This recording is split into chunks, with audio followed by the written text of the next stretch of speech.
Good evening, and welcome to Anthony and Becca's Tidbits of Wisdom. I first off would like to apologize. I know last night I was supposed to have a show broadcast.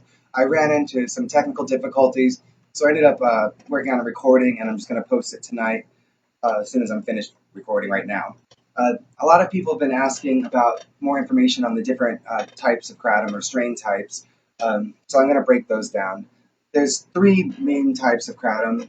It's based on the vein color of the leaf. So there's red vein, white vein, and green vein.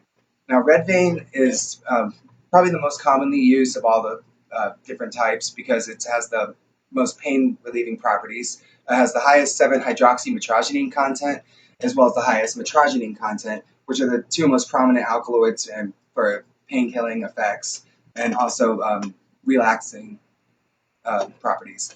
Then there's also white vein, which has the most stimulating of them. It has a lower 7-hydroxymetrogenine content and lower metrogenine content, but so it doesn't have as good of pain killing properties. However, it is really good for pain, for focus, energy, and it actually has potential for nootropic or cognitive enhancement properties. Then there's also a green vein. Now that's kind of like a middle of the road between the two others. It's not as stimulating as a white vein, and it's not as relaxing as a red vein. So if you find red vein to be too relaxing or white vein to be too stimulating, green vein might be the best thing for you to try.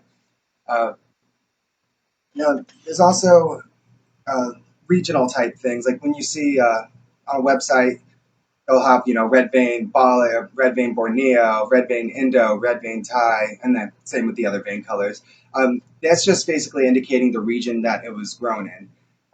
I did want to bring up with something like Bali, but there actually is no true Balinese kratom.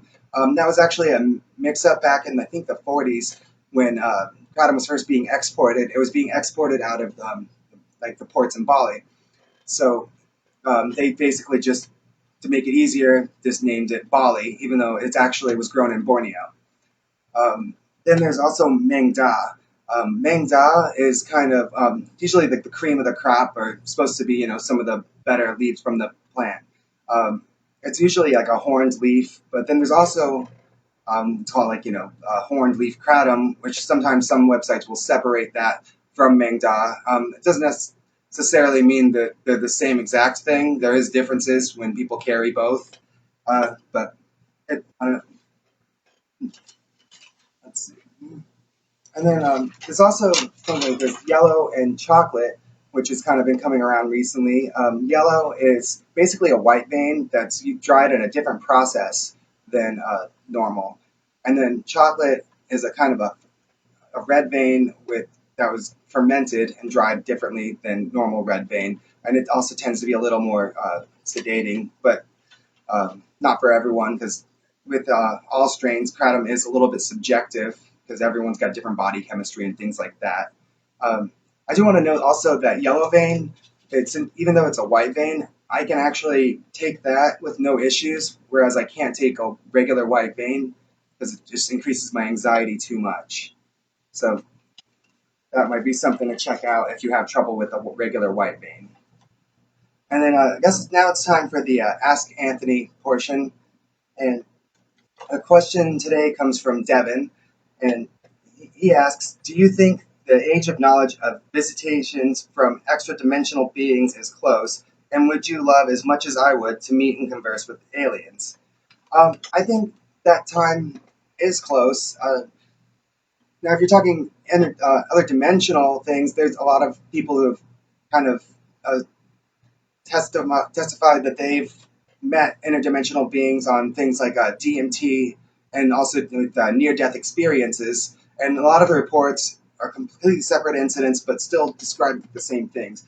If you're talking extraterrestrials, I think that it's almost arrogant to think that there isn't extraterrestrial life with just the size of the universe.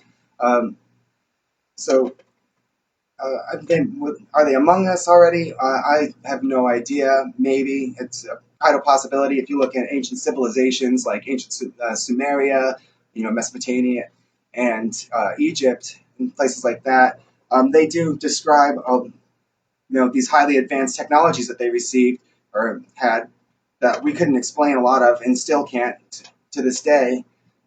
came from these other beings. And and the other part of the question is that would I like to meet and converse with an alien? And I think I would, but as long as it had good intentions. I wouldn't want something that would try to harm me. um, so I guess last, I just want to make sure you guys remember tomorrow at around 10 p.m. Eastern, uh, Becca's show is going to be on, so make sure you tune into that. And then make sure to please comment your Ask Becca questions so I can get that out and so she can answer that for you guys tomorrow. Um, so I guess that's going to be it for tonight. And thank you for tuning in, and I'll see you again soon.